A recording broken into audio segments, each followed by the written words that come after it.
All right. So only Israel would dwell in these tents for 7 days, but the eighth day, which was a regular Sabbath anyway, was also part of the feast.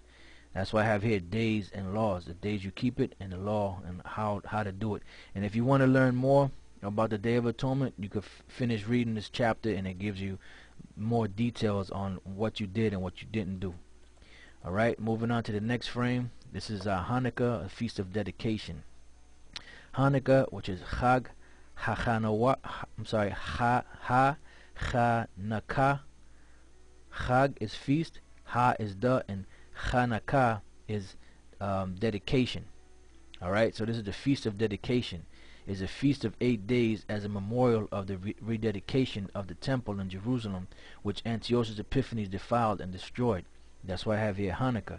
Now, when this devil Antiochus Epiphanes came and destroyed this temple and everything in the temple and caused Israel to go off at that time, 3 years later, Judas Maccabee and his brothers, beat the hell out them heathens, drove them out of our land, drove them out of the sanctuary, and rededicated everything back. That's why we keep this feast. All right. Now these so-called Jews, according they say in the Talmud, which we know that book is garbage. They said it was a feast where they light the candles every day. That's why they got 9 candlesticks. When the scriptures tell you that, it specifically tells you that the candlestick is supposed to be one candlestick with 6 branches coming out of it, which is a menorah, which is 7 for 7 candles. Now these devils, they just made a 9 candle one, and there's nowhere in the scripture that say you're supposed to light a candle every day, each day of the feast. That was something that they came up with. I believe this guy Josephus might have touched on that, but I haven't run into any research in the scriptures dealing with you have to light a candle every day, of the feast. Okay, so you got here, so this is the Feast of Hanukkah, which is a feast of dedication. All right, and here you got the next frame. Next frame is Hanukkah is the 9th month, the 25th day at evening, to the 10th month, the 3rd day at evening, which was actually a period of 8 days. First Maccabees 4:52. Now on the 5 and 20th day of the 9th month, which is called the month Caslu, in the 148th year, they rose up betimes in the morning and offered sacrifices according to the law upon the new altar also of the burnt offering which they had made. Look at what time and what day the heathen had profaned it, even in that was it dedicated with songs and citherns and harps and cymbals. Then all the people fell upon their faces, worshiping and praising the power of heaven, who had given them good success. And so they kept the dedication of the altar 8 days, and offered burnt offerings with gladness, and sacrifice of deliverance and praise. And you brothers can read this whole chapter to get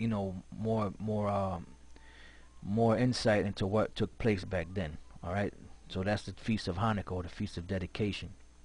All right, the next frame is Yahushua kept the Feast of Dedication.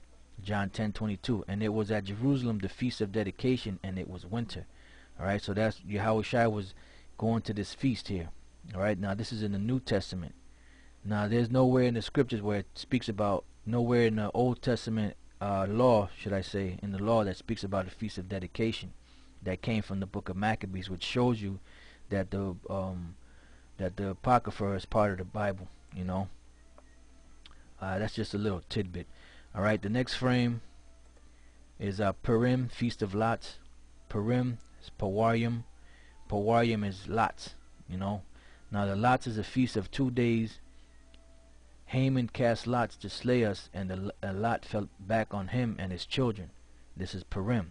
So that's what happened, and if you brothers want to get the understanding of Purim, all you got to do is go to the book of Esther and just read the whole book of Esther. And it gives you everything that was going on back then, and it breaks down everything that took place and why we keep this particular feast. This is Purim, dedicated the 12th month, 14th. I'm sorry, Purim, dedicated the 12th month, the 14th day at evening to the 15th day at evening. This is when the decree was given, all right, by Mordecai and Esther. All right, Esther 9 and 20. And Mordecai wrote these things and sent letters unto all the Jews that were in all the provinces of the king Ahasuerus, both nigh and far, to establish this among them, that they should keep the 14th day of the month Adar, which is the 12th month, and the 15th day of the same yearly, as the days wherein the Jews rested from their enemies, and the month which was turned unto them from sorrow to joy, and from mourning unto a good day, that they should make them days of feasting and joy, and of sending portions one to another, and gifts to the poor. And the Jews undertook to do as they had begun, and as Mordecai had written unto them, because Haman the son of Hammedatha, which was an Edomite, the Agagite, he was a descendant of Agag, the enemy of all the Jews, had devised against the Jews to destroy them, and had cast Pur, that is, the lot, to consume them, and to destroy them. But when Esther came before the king, he commanded by letters that his wicked device, which he devised against the Jews, should return upon his own head, and that he and his sons should be hanged on the gallows. Wherefore they called these days Purim, after the name of Pur. Therefore, for all the words of this letter, and of that which they had seen concerning this matter, and which had come unto them, the Jews ordained and took up upon them, and upon their seed, and upon all such as joined themselves unto them, so as it should not fail, that they would keep these 2 days according to their writing, and according to their appointed time every year, and that these days should be remembered and kept throughout every generation, every family, every province, and every city, and that these days of Purim should not fail from among the Jews, nor the memorial of them perish from their seed. That's the days of Purim, and the certain things that happened at that time, and the reason why it happened. So that's been the high holy days. I'm going to put this up on our lexicon of GMS. I know there's not a whole lot of Hebrew in this, but I feel it's appropriate to put it on there.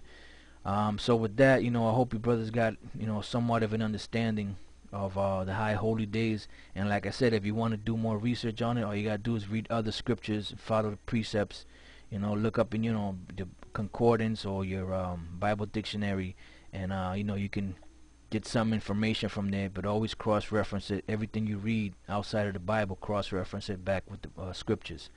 Alright, so with that, I'm going to say shalom. I hope you brothers learned something, and to the next time, I'll see you.